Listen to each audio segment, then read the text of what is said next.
Yo, salut tout le monde, c'est JC. Donc aujourd'hui je vais vous présenter Call of Duty 4 Modern Warfare sur PC en version américaine cette fois.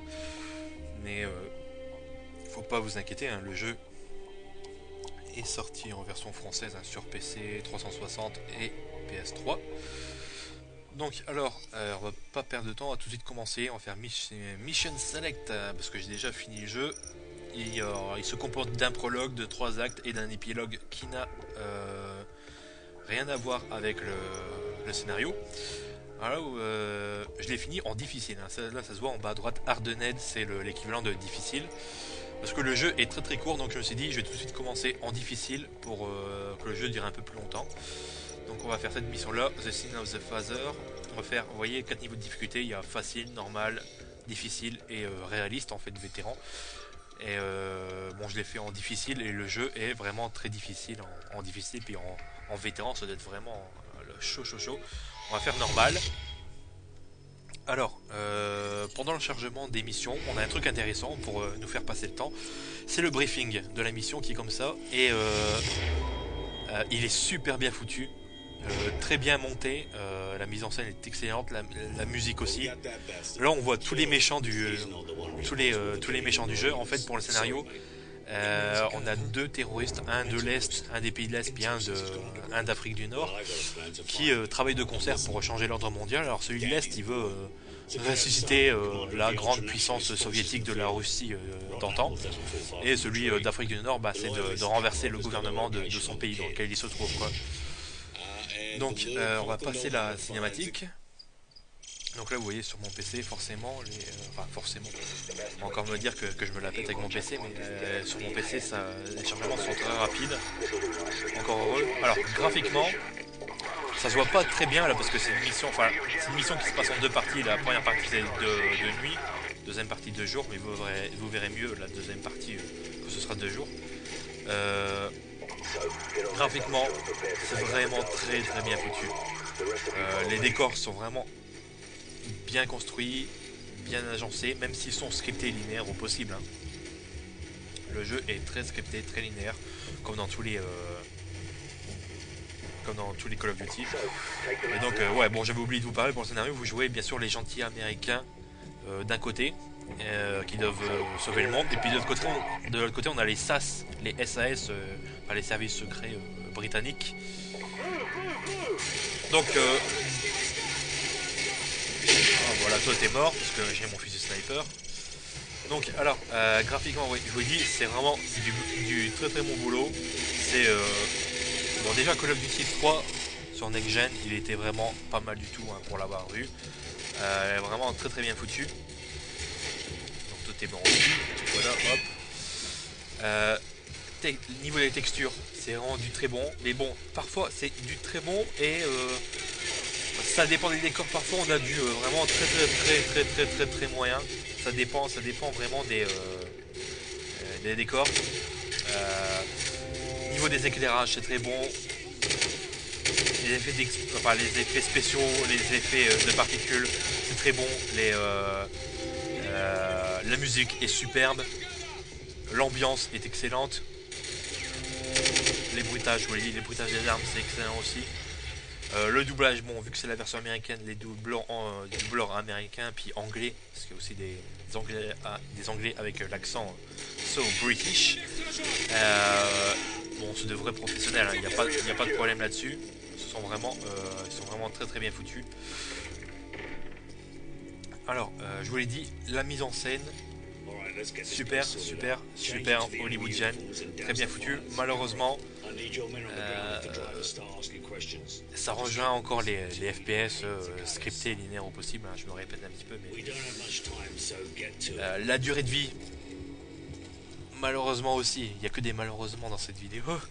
Je l'ai fini en difficile en moins de 10 heures, quoi. En moins de 10 heures, j'ai pas chronométré, mais je sais que c'est moins de 10 heures, quoi. C'est moins de 10 heures en difficile. Et en difficile, vos ennemis tirent très très bien. Déjà qu'ils se mettent à couvert, on n'a pas parlé de l'IA, mais maintenant, bon, ils ont appris à se mettre à couvert. Pas tout le temps, mais ils se mettent à couvert, ils savent viser, ils savent tirer. Et en difficile, vous prenez 1 ou 2 balles, c'est terminé, quoi.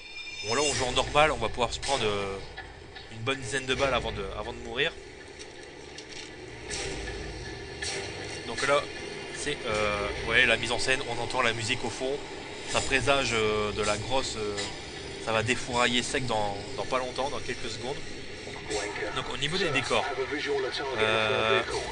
ça varie, parce que on a des missions en Afrique du Nord, en Extrême-Orient on va dire, et on a des missions dans l'Europe de l'Est, on a même une mission à Tchernobyl, à l'époque de Tchernobyl, on retourne 15 ans en arrière quoi. C'est vraiment très très bien. D'ailleurs, la mission de Tchernobyl, c'est l'une de mes missions préférées dans le jeu. Parce que l'ambiance du niveau me fait tout de suite repenser à Stalker. D'ailleurs, ils ont dû faire cette mission à Tchernobyl quand ils ont vu tourner Stalker, quoi. C'est pas possible. Ils ont repompé un peu cette mission là, quoi. Niveau de l'ambiance, je vais baisser un peu le son là. Niveau de l'ambiance, c'est vraiment trop excellent cette mission là, quoi. Donc alors lui, c'est le grand méchant de service. Là, je dois l'arrêter sans le tuer, bien sûr. Donc, qu'est-ce que je veux dire? Ouais. La difficulté, bon, en normal, c'est assez simple, je dirais. C'est assez simple. Ce que je vous conseille de faire, si vous jouez au jeu que pour le solo, comme moi, commencez directement votre partie en difficile. Parce que là, vous aurez un vrai challenge, parce que pour les sauvegardes, le jeu il fonctionne par checkpoint, hein. Il sauvegarde automatiquement après chaque checkpoint. Et bon, on peut quitter et sauvegarder aussi, mais il sauvegardera. Enfin, je veux dire, quand on reprendra la partie, au dernier checkpoint, quoi. Donc, alors, on avance. Là, vous voyez, le décor, c'est quand même bien foutu. Là, on est en Europe de l'Est, c'est des décors un peu dévastés. La lumière est très très terne, c'est-à-dire que quand on est dans les missions de jour en Europe de l'Est, il y a une dominance de teintes grisâtres, noirâtres, de blanc aussi, qui fait vraiment, qui donne vraiment l'ambiance à ces niveaux-là. Tandis que si on est au Moyen-Orient, là on a tout de suite des couleurs très très vives, très chaudes, très jaune, orange, rouge un petit peu quoi. C'est très très bien. Alors, il y a des points négatifs dans le jeu. La durée de vie, je l'ai dit, le jeu scripté linéaire et la manie des adversaires, comme je l'avais dit dans la démo, de vous balancer des grenades sans vous voir, sans même savoir où vous êtes, et vous balance des grenades à 2 cm de vous. Donc ça c'est très énervant. Donc on passe son temps dans le jeu à mourir à cause des grenades, parce que des fois on meurt de grenades, mais il n'y a pas d'indicateur de grenade qui est apparu, donc on meurt à cause des grenades. Ce qui est très stupide. Alors une nouveauté dans ce jeu là, c'est que vos ennemis, ça dépend de certains ennemis, mais certains ne meurent pas tout de suite, c'est à dire qu'ils restent, ils rampent par terre et ils peuvent utiliser les quelques secondes qui leur restent à vivre pour vous tirer dessus.